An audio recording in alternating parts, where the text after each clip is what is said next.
YouTube channel Listrik Kita. Sahabat Listrik, hari ini aku nggak sendiri karena aku ditemani oleh Bapak Stefan selaku tim support dari Livasa. Boleh Pak memperkenalkan diri kepada sahabat Listrik? Ya, halo sahabat Listrik, saya Stephen untuk technical Livasanya. Salam kenal gitu. Jadi kita ingin menjelaskan mengenai spesifikasi dari kapasitor Livasa dari tegangan menengah dan tegangan low voltage. Oke, sebelum masuk ke pertanyaan pertama nih Pak, kalau untuk produk kapasitor Livasa ini tuh diproduksi di mana sih Pak? Produk dari kapasitor Livasa kita ini diproduksi di negara Spanyol. Oke, di Spanyol ya? Iya. Oke Pak, boleh bantu jelaskan kepada sahabat listrik fungsi dari kapasitor Livasa ini tuh sebagai apa sih Pak? Fungsi dari kapasitor Livasa itu untuk memaksimalkan faktor daya dan memperbaiki faktor daya. Oke Pak, lalu apa bedanya kapasitor Livasa ini dengan jenis kapasitor lainnya? Untuk Livasa kapasitor, perbedaannya dengan kapasitor yang tipe merek yang lain itu berbeda. Kalau kita dry type, artinya kering ya kapasitornya. Sedangkan kalau ada beberapa merek kapasitor yang lain, tipenya oil, yang sifatnya cair, intinya seperti itu. Oke Pak, lalu apa saja sih Pak tipe kapasitor yang ditawarkan dari Livasa ini dan bagaimana cara pengaplikasiannya? Jadi kapasitor Livasa ini terdapat dua jenis bentuk ya. Yang satu bentuknya tabung dan yang satu lagi bentuknya kotak. Nah kalau untuk yang tabung ini dibilang polymet tipenya, dan kalau yang kotak dibilang prismatik. Untuk pengoperasionalnya ya kalau untuk yang kotak kita seperti biasa untuk wiring di dalam cover ini, intinya seperti itu. Tapi kalau yang ditabung dia di wiring di terminal ini di atas kapasitor. Oke Pak, untuk pertanyaan selanjutnya, dalam kondisi seperti apa sebaiknya menggunakan kapasitor Livasa jenis tegangan menengah? Sebaiknya untuk jaringan untuk tegangan menengah itu disesuaikan dengan kebutuhan di proyek berdasarkan permintaan dan sesuai dengan jaringan yang ada. Oke, lalu Pak, bagaimana sih spesifikasi dari kapasitor Livasa ini? Itu sesuai dengan seperti tabel yang tertera di sini.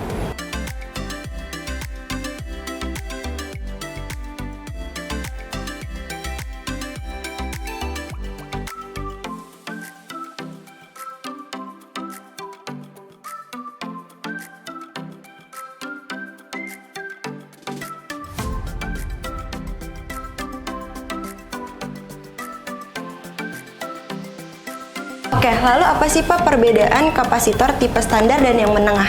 Jadi perbedaannya adalah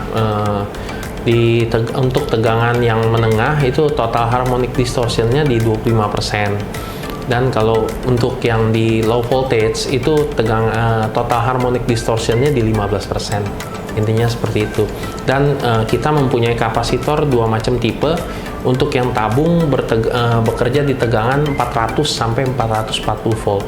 Dan ada juga jenis yang high range 525. Dan kita juga punya yang prismatik kotak, kapasitornya tegangan kerjanya dari 400 sampai 525. Kita juga punya untuk reaktornya juga, itu intinya seperti itu.